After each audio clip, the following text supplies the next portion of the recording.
The reading of my parents' will took place in Mr. Peterson's law office on a sweltering July afternoon. I sat as far from my sister Victoria as the leather couch would allow, watching dust motes dance in the sunbeams that streamed through the window.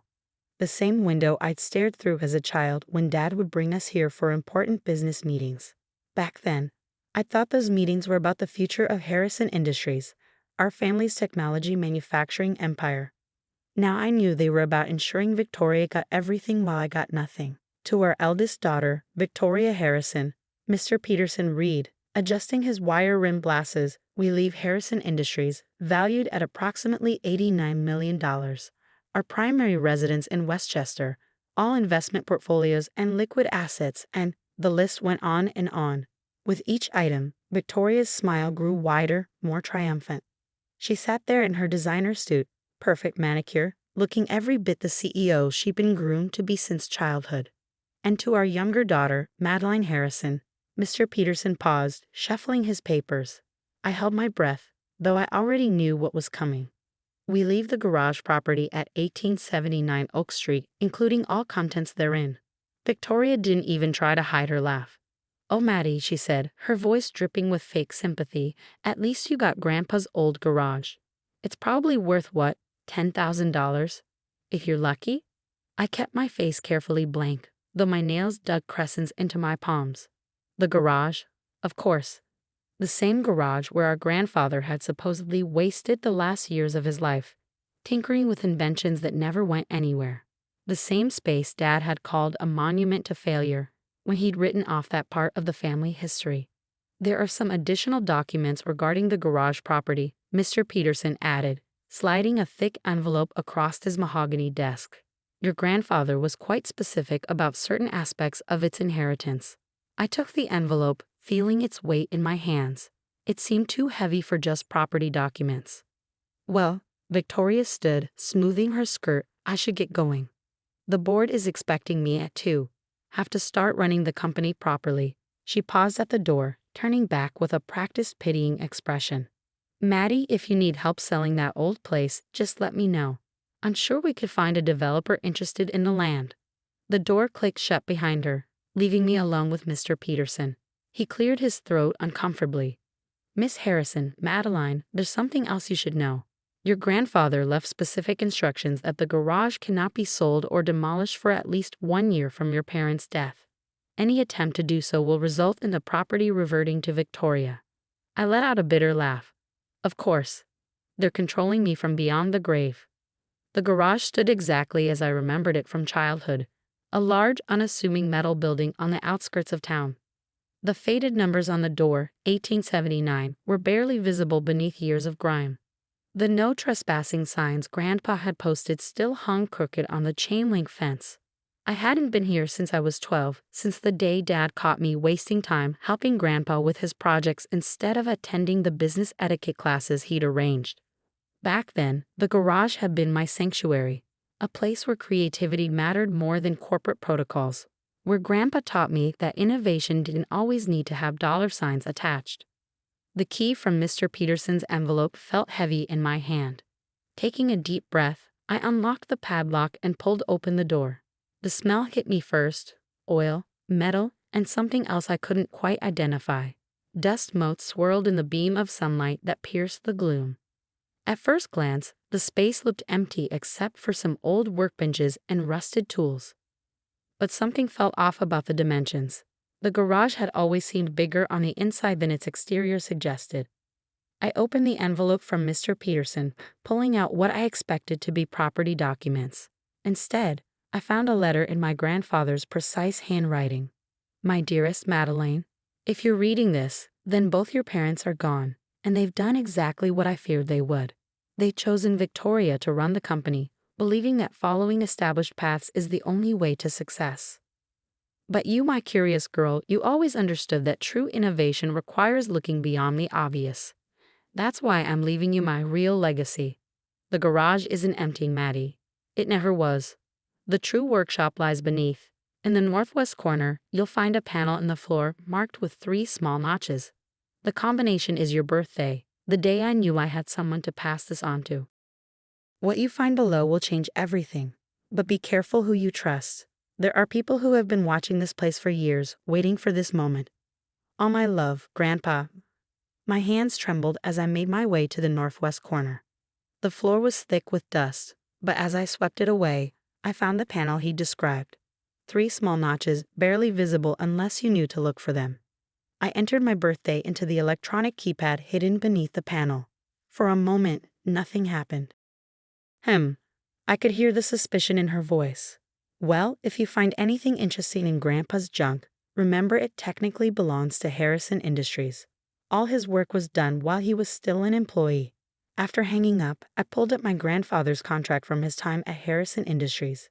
He'd been smarter than they knew. His agreement specifically excluded any independent research conducted in personal facilities. The garage and everything in it was legally mine. But Victoria's call meant people were already circling. I needed to move fast. I spent the next week documenting everything, digitizing blueprints, and most importantly, understanding the full scope of what my grandfather had created. The quantum core was just the beginning. He developed an entire ecosystem of revolutionary technologies around it. Then came the knock I'd been dreading. 2 men in expensive suits stood at the garage door, global tech badges clipped to their lapels. Miss Harrison, we're here about some patent inquiries. Mind if we come in? I stepped outside, closing the door behind me. This is private property. We understand that, the taller one smiled.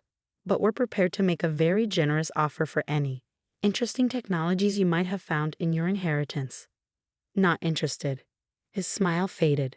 Miss Harrison, you may not understand what you're dealing with. These patents could be worth billions in the right hands. I understand perfectly, I replied. That's why they're staying in my hands. After they left, I made some calls of my own. By midnight, I'd incorporated a new company, Phoenix Quantum Technologies.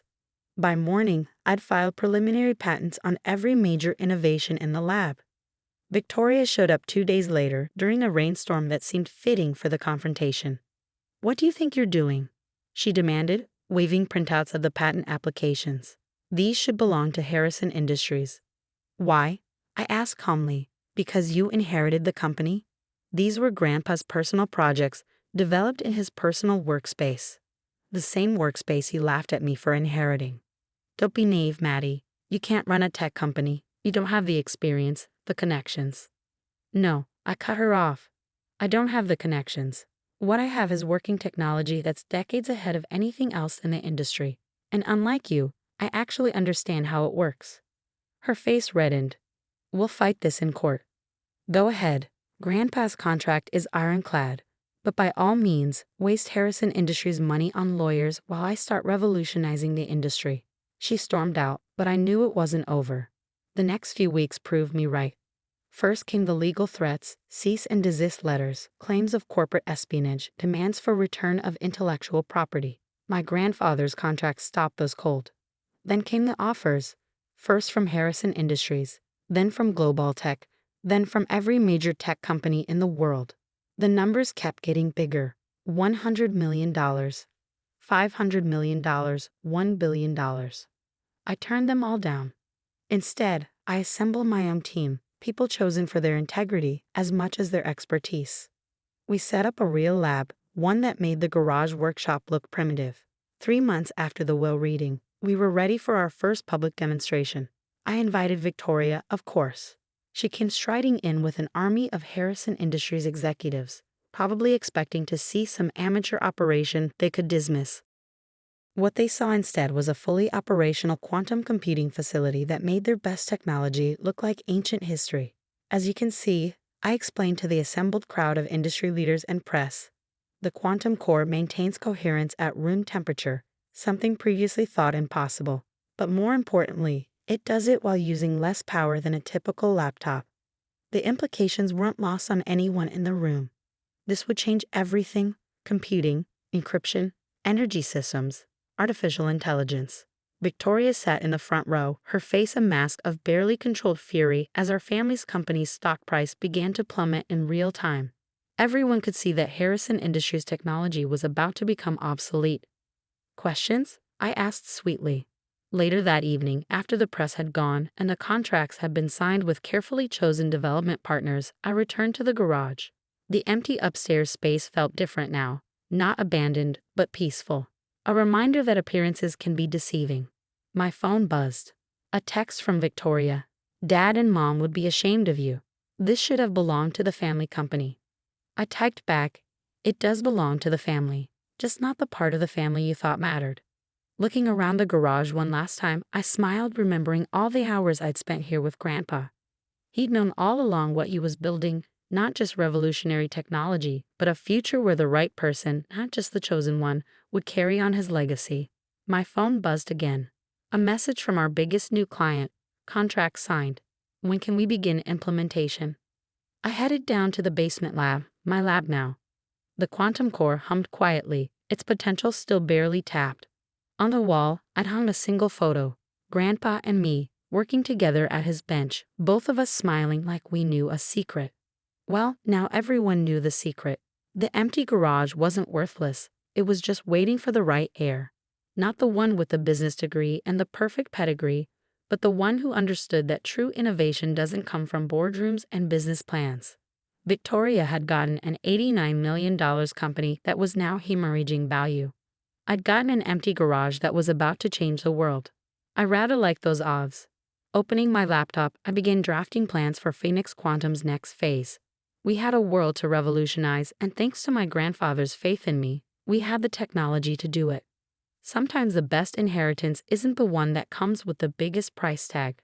Sometimes it's the one that comes with trust, with vision, and with the understanding that true value lies not in what you possess, but in what you can create.